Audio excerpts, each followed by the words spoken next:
share some of her wonderful work with her. And I'm going to start by asking her how she got started in art. She's been doing this a while, but had to have a starting point. How'd you get started? I have been painting, according to my older sisters, before I can remember. And Mom used to ask us girls, she was going to go to the store and she would say, I'll get you one thing from the store. What do you want? And I would always say, I wanted coloring books without pictures in them. Because I wanted to do my own thing, I suppose. I don't remember it, but that's what my sisters told me. So basically, since I could hold a pencil.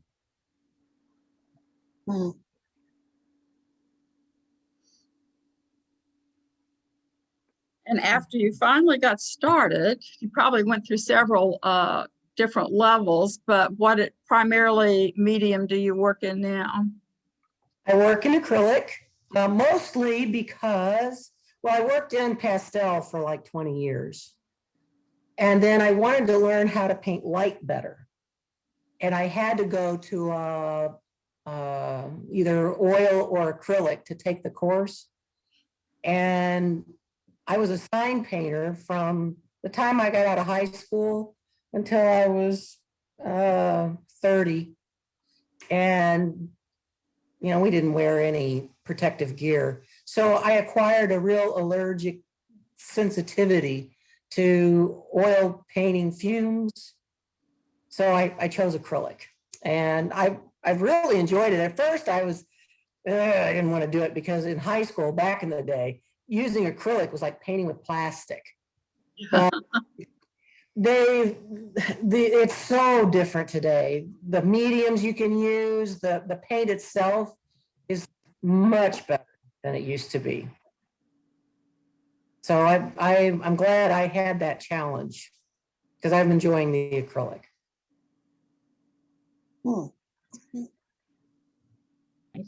As we go along here, if any of you have questions, just get our attention, raise your hand, whatever, and you can ask questions as we go along, or you can wait till the Q&A session at the end. You may have noticed a lot of Lanie's subject matter seems animals. You want to tell us why you chose animals as your subject matter? I grew up on a farm. And the sister closest to me, we were 5 years apart. And then my other two sisters are older than that. So I had a lot of free time to spend by myself. Fortunately, we had a nice barn and there were all kinds of animals all the time. And I just spent a lot of time with animals and I love it. I have animals now. I live in what they call a barn dominium. So my on one side, and then I have the aisleway, and my two horses have stalls on the other side of the aisleway, and it's all under one roof. Barn dominium. Yep. It's the in thing. We call it a shouse. That's a shop, yes. They call it's a shouse if you have like a workshop in a house. Yeah. Yeah. Are horses your favorite animal subject, or? They have been for a long time, and I'm familiar with them. I'm the most familiar with horses, and because I ride them, I've trained them. They're so expressive, but I enjoy the other animals too. Wildlife,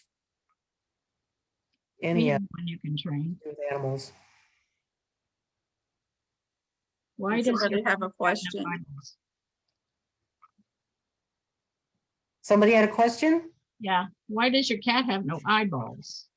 Oh, well, we're going to talk about my process. I guess we can jump into that now. Okay. Sure. Probably goes with the next question, what do you attribute the lifelike personality of the animals that you paint? So I have basically two processes. And one is where I know what my subject's going to be right off the bat. So this was a little commission piece, an 8x8. And I'll start the video.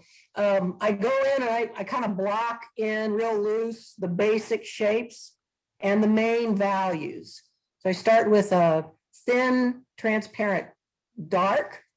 And I think on this particular one, I actually used a gold gesso as the background. And then I'll start the video because I like to take progressive shots of my work. It kind of helps me figure out my own process. And so here you can see I'm adding in the cat color, and there's the finished portrait. And so that's one way of approaching a painting. And then another way is to do what they call a grisaille. So it's just a tonal start, very loose, and then you layer your colors on top of it. And I have a couple of these here. I think these were all 8x8 as well. And again, playing with color and brush stroke shapes. But you can see where I focused the main darks and just played the color up on that surface. And then the next way is I might have a real abstracty background. I don't know what it's going to be, but then I have my subject and incorporate that into the background. I know what my subject's going to be, and I work with that according to what I've laid out. Another way that I do it is where I don't have the background ready-made, but I work abstract anyway. So you can see the subject on the left, how abstract my beginning is. And then I play up on that by negative shape painting and adding on more layers and pulling out the details last. And then there's the finished piece. That one's 15 by 30. You're talking 15 by 30 feet. Inches. Inches, okay. Inches, not feet. I have painted That's that pretty big. I used to paint for a billboard company. I think the biggest I painted was 12.8 foot. And it was pictorial. So another way I paint, my second process is I have no clue. And I just play with the color and values. I have no idea what it's going to end up being. And sometimes I work in layers. Sometimes the background comes on all at once. So, and then I have to let it sit and rest. So here's the kind of the mishmash that I ended up color-wise. I think that one sat for a while until I saw what it wanted to be. And then I gathered my reference material to make it come about. And that is 20, it's a 36 by 24. And there's the finished piece. And some of my recent. Real excited when that bear came out. Yeah. Yeah, again, I had no clue what this was going to be. I was just playing with lights and darks, and the horse showed up. I kid you not. In fact, I sat on these for, oh gosh, months. And there's the finished one. And then here's another one. Just real, had no idea. And then it just starts to evolve. And the trick with that is learning what not to paint. Oh, my goodness. That one looks like a. So that's kind of how I go about my paintings.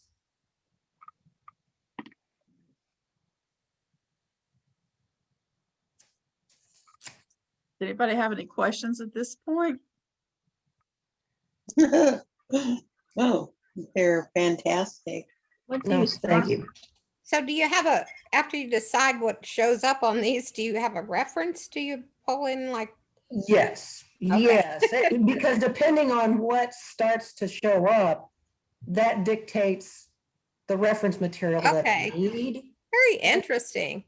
And like with the bear, I had, this head, these feet, that, just to get what was wanting to emerge. Okay. Yeah. The one painting that Lanie showed there was sold at the show she has in Rolla. was with the cattle and the dog. Oh, the goats? Yeah, the goats and the dog. Yep, yes, you're right. Goats. Yep. You said it was stolen? Sold. Oh, The word all artists like to hear. Sold. Sold, okay, okay. Purchased. Well, Purchased. that's probably not a, I don't know, but what do you, how do you decide what you charge? Oh. I know that's a big question, but Oh, I've it's been still selling a so- lot, but I know I don't charge enough, but I don't care. But how do you decide? After you've sold a few pieces, and you can't count selling to your family and friends. Right. Has to be at a show where you've priced your work. Okay, so that's your bottom, that's your launch point. And then you can go by size after that. You really should go by size, Size. Okay. by how much time you spend on a piece. Okay. That varies. Right. Yeah. If people understand size and then try to keep it consistent, you can compare the level of your work with comparable artists and see what they're charging. Because I know here in the Midwest, what our work could go for on either of the coasts Yeah. is way different than what we can get for it here. Mhm. People like to look at art here. Yeah. When True. this is a little off the subject, but when you do your commission work, do you do an official written contract with that? For the most part, no, unless it's very large. If it's large, the biggest contract you can get is half down. Mhm. Yeah, that's the commitment.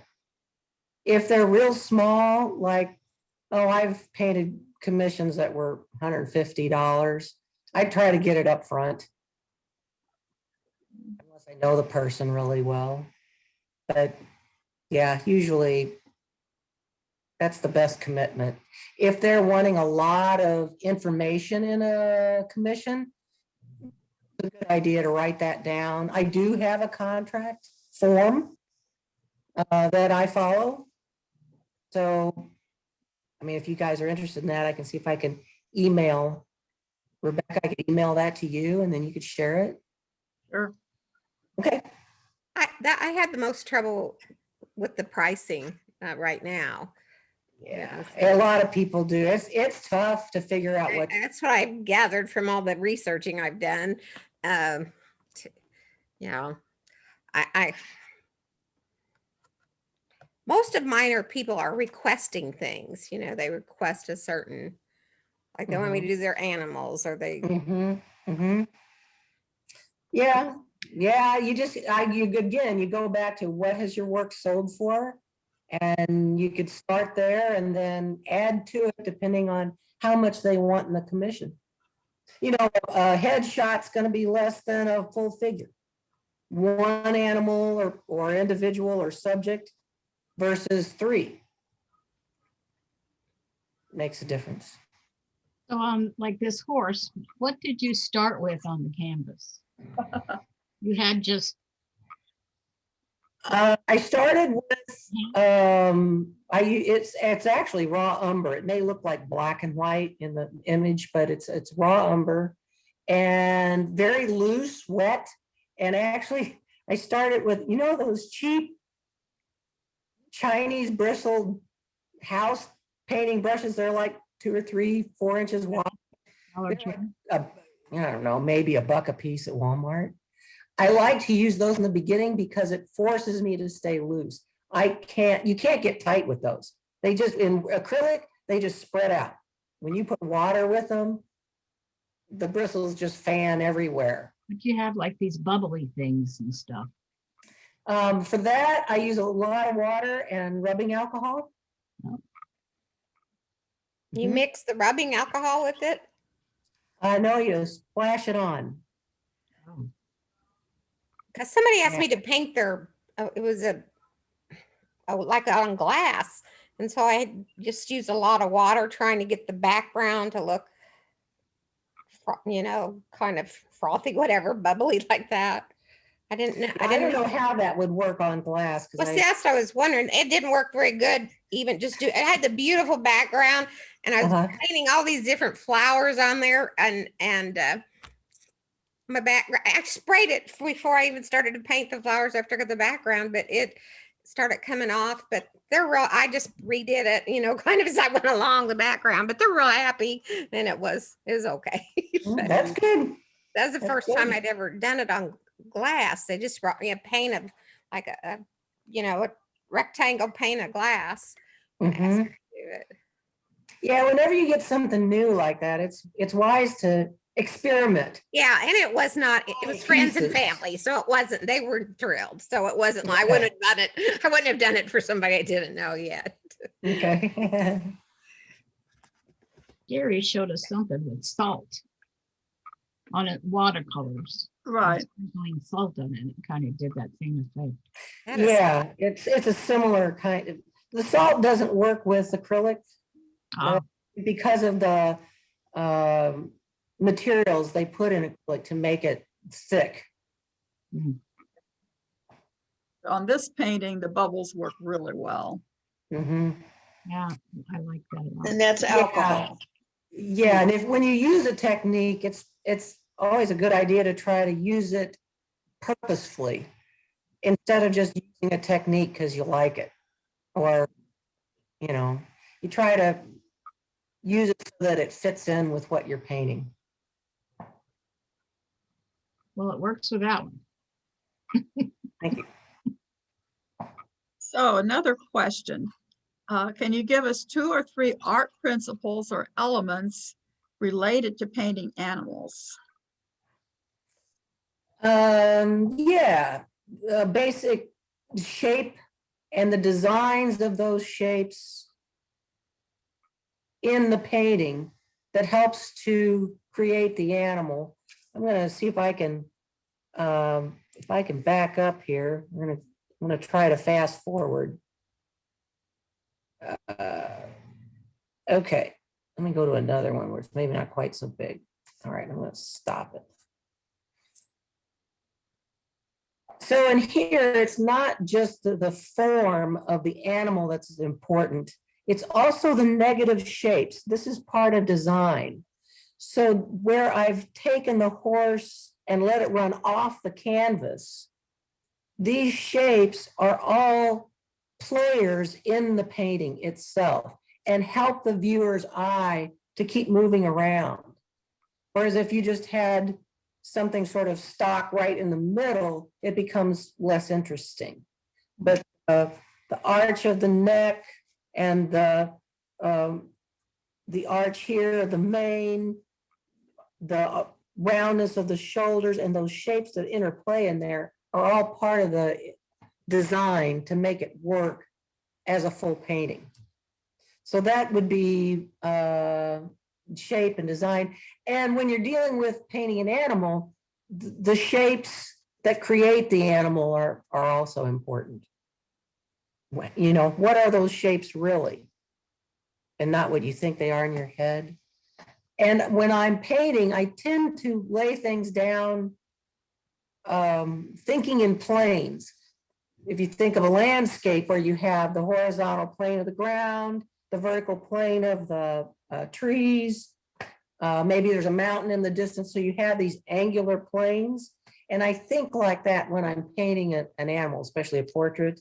So you can see the shoulder, the roundness of the shoulder here versus the flat of the foreleg coming down, the flat of the jaw versus this round here. I'm always thinking that in my mind as I'm laying the paint down, and that helps to create the form.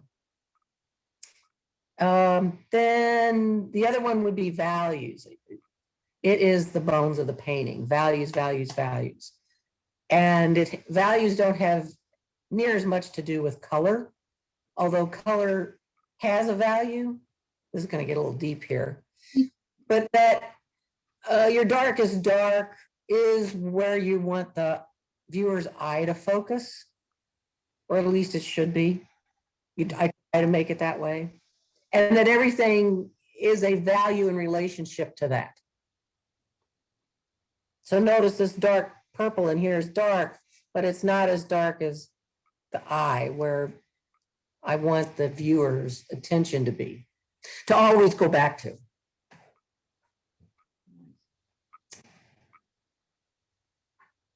Those are my big tips.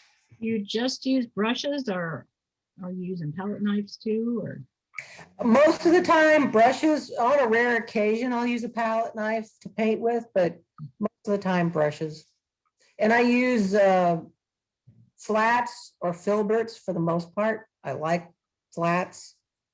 And when I paint, I do a lot of angular movement. Angular movement. There you go. You can kind of see my hand with the brush. Right. How you hold your brush dictates your artistic stroke.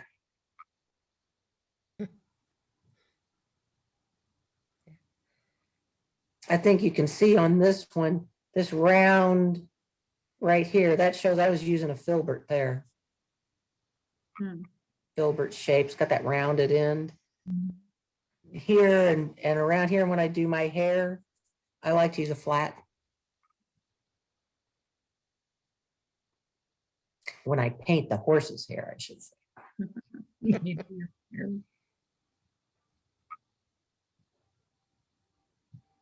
Rebecca, you're on. I'm up ready. The next question and the last one, I think.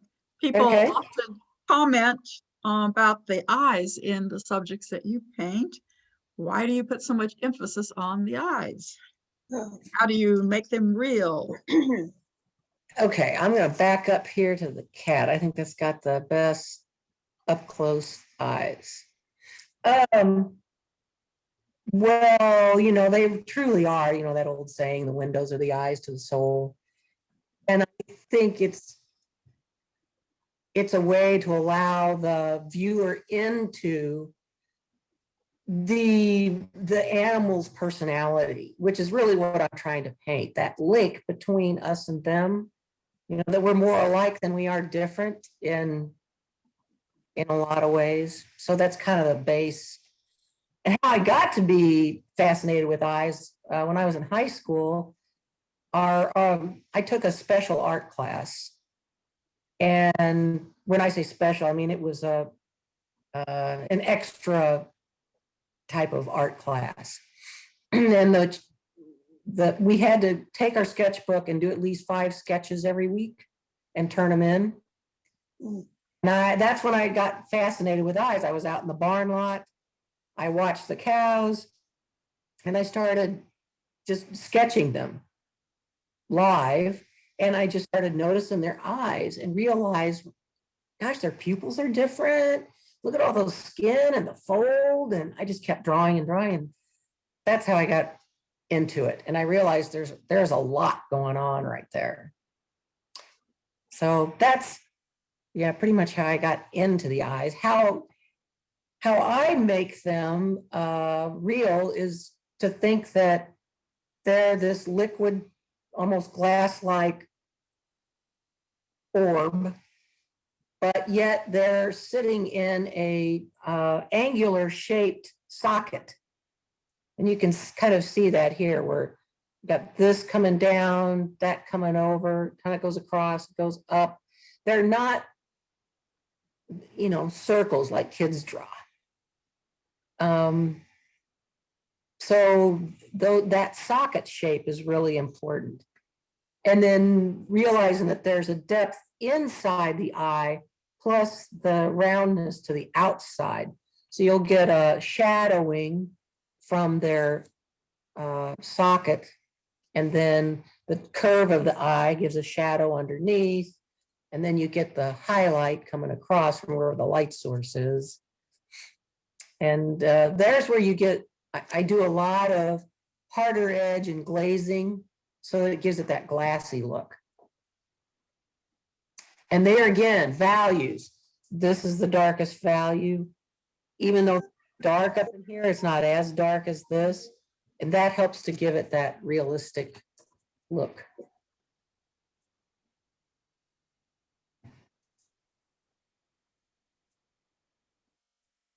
Kitty. That's the program that we had outlined for you for this evening. Does anyone have more questions for Lanie? You have any Ask them all. sales? Are any on sale? Um, Like the last horse?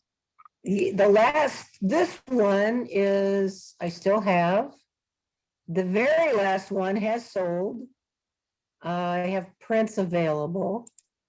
That one I still have. I think all the They're rest, all listed on your website.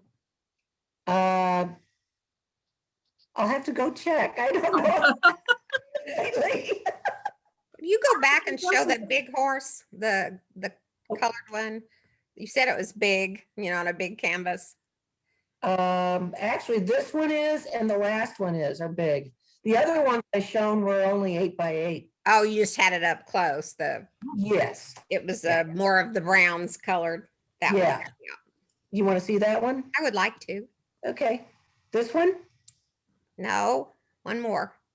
The one you were using as an example. Oh, okay. This one. That one? That That one. one. Yes. Okay.